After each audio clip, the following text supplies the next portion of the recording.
साथियों माफ़ी चाहता हूँ, जो मैंने आपको कहा था विपिन कैमरी जी लाइव आएंगे, वो नेटवर्क प्रॉब्लम की वजह से लाइव नहीं आ पाए, इसलिए मैंने आपके लिए एक छोटी सी वीडियो बनाई है, उसको प्लीज़ देखिए। देश की जनता समझ चुकी है ये देश की जनता कि अच्छे दिन ऐसे नहीं आएंगे। जब ये भाजपा की सरकार 2022 में इस उत्तर प्रदेश से जाएगी और 2024 में पूरे देश से जाएगी, जब मोदी जी जाएंगे तब अच्छे दिन आएंगे। जय भीम। अपना यूट्यूब चैनल सोनू परमेश को सब्सक्राइब करें और बेल आइकन प्रेस करें हर खबर सबसे पहले पाने के लिए। सामने विपिन कैमरे जी, भीम आर्मी राष्ट्रीय प्रवक्ता और जिला उपाध्यक्ष मुजफ्फरनगर से शौकीन कुरैशी जी।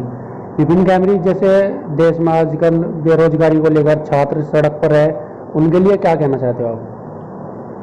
सबसे पहले मैं आपके चैनल को शुक्रिया अदा करना चाहूंगा, थैंक यू कहना चाहूंगा, क्योंकि आपके चैनल ने इस मुद्दे को उठाया, इस मुद्दे पे सवाल किया, और आपके चैनल के माध्यम से सभी क्रांतिकारी साथियों को मेरा क्रांतिकारी जय भीम, नमोदय, जय बोल। मेरी तरफ से भी सभी साथियों को जय भीम, क्रांतिकारी जय भीम मिला था। देखिए, बेरोजगारी को लेकर के सरकार आज गिर चुकी है, देश का युवा जाग चुका है, देश का वो युवा जो इस देश की ताकत है, जिसके ऊपर इस देश की तरक्की का भार है, जिम्मेदारी है, वो युवा जाग चुका है। वो सड़कों में इसलिए ही है क्योंकि उसको 2014 में भी वादे किए गए थे, 2019 में भी सरकार ने वादे किए थे, लेकिन आज ये सरकार पूरी तरह फेल हुई है, विफल हुई है। सरकार हमेशा बेरोजगारी के मुद्दे से भटकी है।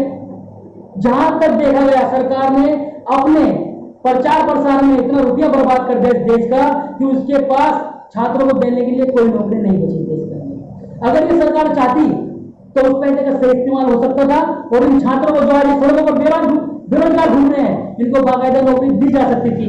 लेकिन ये सरकार कैसे नौकरी दे देगी? क्योंकि इसने तो कहा था कि पकौड़ा बेचना भी एक रोजगार है। इसने इसलिए आज छात्र सड़कों पर है और छात्रों ने बहुत ही कड़ा जवाब सरकार को आज दिया है।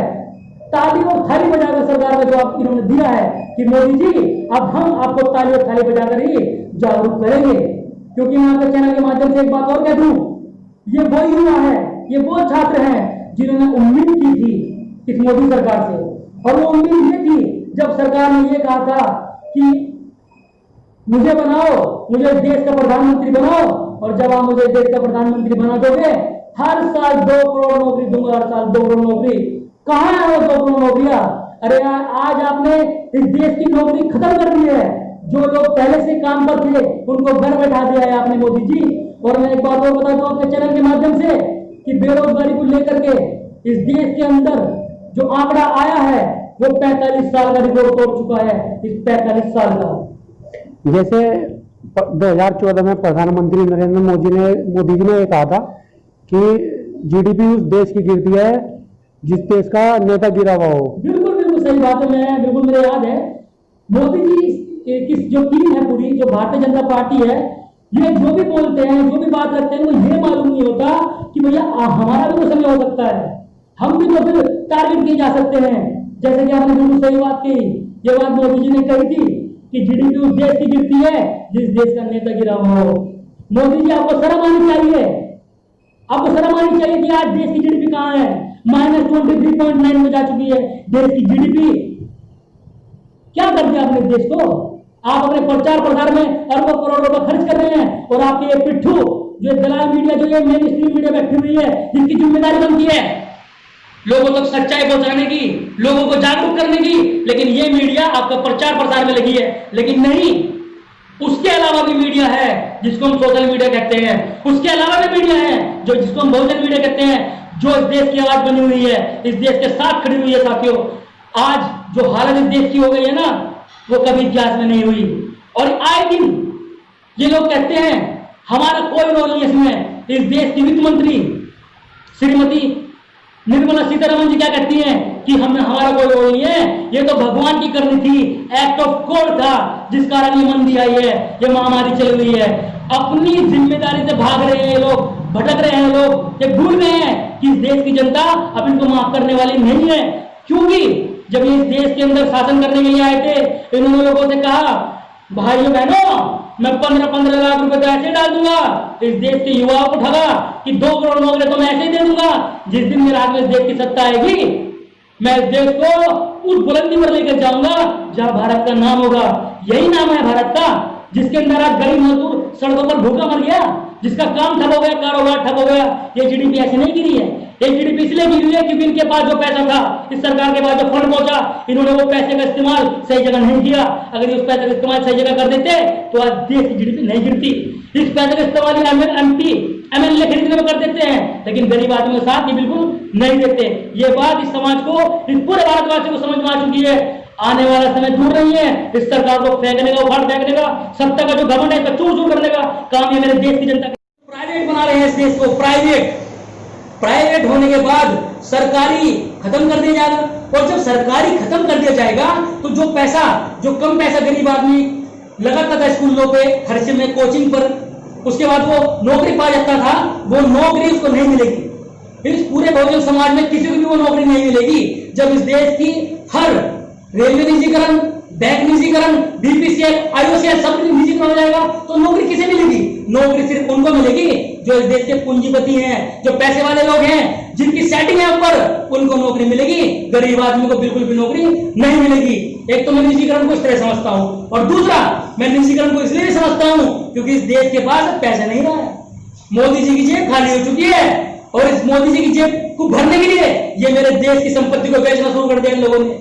क्योंकि ये लोग इस देश को इतना गड्ढे में उतार चुके हैं, इतना गड्ढे में उतार चुके हैं लोग, -23.9 जीडीपी ऐसे नहीं हुई है। ये अपने ऊपर अरबों करोड़ों का खर्च कर देते हैं, अरबों करोड़ों रुपया। तो आज जो देश की स्थिति, जो हालत खराब है ना, वो इसी वजह से है। ये देश की संपत्ति बेच करके एमपी एमएलए को खरीदने का पैसा अपनी जेब में डाल रहे हैं। तो मैं ये मानता हूं कि निजीकरण करने का इनका ये भी मंशाएं हैं। लेकिन मोदी जी, आपके चैनल के माध्यम से मोदी सरकार को मैं कह देता हूं कि मोदी जी, एक बात मैं आपको बता दूं, किसी ने एक बात कही है बड़े बुजुर्ग ने, जो इंसान आसमान की तरफ थूकता है वो थूक उसके चेहरे पर गिरता है। और वही काम आपने किया है। 2014 से लेकर 2020 तक आप जनता को ठगते आ रहे हैं, लूटते आ रहे हैं। लेकिन इस देश की गरीब जनता अब समझ चुकी है, वो जाग चुकी है कि इस देश को किस तरफ लेके जाया जा रहा है। हिंदू मुस्लिम की राजनीति आप करते आए हैं, राम मंदिर की राजनीति आप करते आए हैं। अब तो आपका राम मंदिर भी खड़ा हो गया, अब तो आपका राम मंदिर भी तैयार हो गया। तो अब तो आपको इस देश की जनता के ऊपर, इस देश के बेरोजगार के ऊपर, इस देश की जो जनता भूखी मर रही है उसकी तरफ आपको ध्यान देना होगा। और आप तो ध्यान दोगे कि नहीं दोगे वो हमें मालूम नहीं, लेकिन ये जनता आपकी तरफ जरूर ध्यान दे रही है। और ध्यान इस तरह से दे रही है, आप जो मन की बात करते थे ना, मन की बात, आपकी मन की बात का जो है टाटा फिक्स हो गई है जी। आपके चाहे यूट्यूब पे देख लो भारतीय जनता पार्टी के चैनल पे, चाहे आपके ट्विटर हैंडल पे देख लो, चाहे आपके ऑफिस पीएमओ का जो ऑफिस है उस पर देख लो, आपको इस देश की जनता ने डिसलाइक किया है, नापसंद किया है आपको, क्योंकि आपने आज तक सिर्फ मन की बात अपनी की है। जनता की आपके मन की बात आपने आज तक नहीं सुनी। अगर आप जनता के मन की बात सुनते तो जनता के लिए काम करते, लेकिन नहीं, आपने हमेशा अपनी बात जनता पर थोपी है। लेकिन मैं वादा करता हूं और मुझे उम्मीद है, पूरी उम्मीद है कि जो इस देश का युवा, जो छात्र है, जो इस देश की रीढ़ की हड्डी है, जो इस देश का गरीब मजदूर है, वो समझ चुका है कि मोदी जी अब अच्छे दिन अब आने वाले हैं, क्योंकि 2022 में मोदी जी जाने वाले हैं। जय भीम, नमो बुद्धाय। पीएम केयर फंड में किसी का कोई लेना देना नहीं है। सुप्रीम कोर्ट तक लोगों ने मना कर दिया, तो आपकी और मेरी तो औकात ही क्या है। मैं सिर्फ इतना कहना चाहता हूं साथियों कि वो जो पैसा इस सरकार के पास पड़ा है, वो जो पैसा इस देश की जनता ने दिया है इन लोगों को, वो पैसा आखिर है कहां? ये बड़े बड़े भाषण तो दे देते हैं बड़े बड़े मंचों से।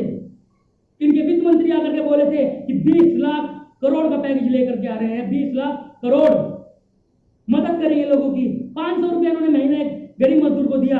क्या 500 रुपये महीने में आपका घर का खर्च चल जाता है भाई? नहीं चलता। कितना भी गरीब व्यक्ति क्यों ना हो, 500 रुपये महीना में अपना घर का खर्च नहीं चला सकता। लेकिन इन लोगों ने 500 रुपये दे करके इस जनता का बेवकूफ बनाया है। और एक बात मैं आपको और बता दूं, वो जो पैसा इनके पास पड़ा है पीएम केयर फंड में, उसका इस्तेमाल बाकायदा एमपी एमएलए खरीदने में बराबर किया जा रहा है, बराबर। और मेरे देश की जनता सड़कों पर भूखी मर गई और वो पैदल चल पड़ी। यहां तक कि एक महिला जो गर्भ से थी उसका भी तरस इन लोगों को नहीं आया। उस बेचारी को इस सड़क पर ही एक बच्चे को जन्म देना पड़ा, और बच्चे को जन्म देने के 1 घंटे के बाद ही वो महिला फिर चल पड़ी। बड़ी दुखदायी होती है, बड़ा दुख होता है ये सोच करके, बड़ा तकलीफ होती है। ये जो सरकार बैठी है, मैं आपसे निवेदन करता हूं, आप सभी भाइयों से निवेदन करता हूं, सभी देशवासियों से निवेदन करता हूं, इस वीडियो को ज्यादा से ज्यादा शेयर करो, इस चैनल को सब्सक्राइब करो, ताकि इस सरकार तक ये आवाज जाए और इस सरकार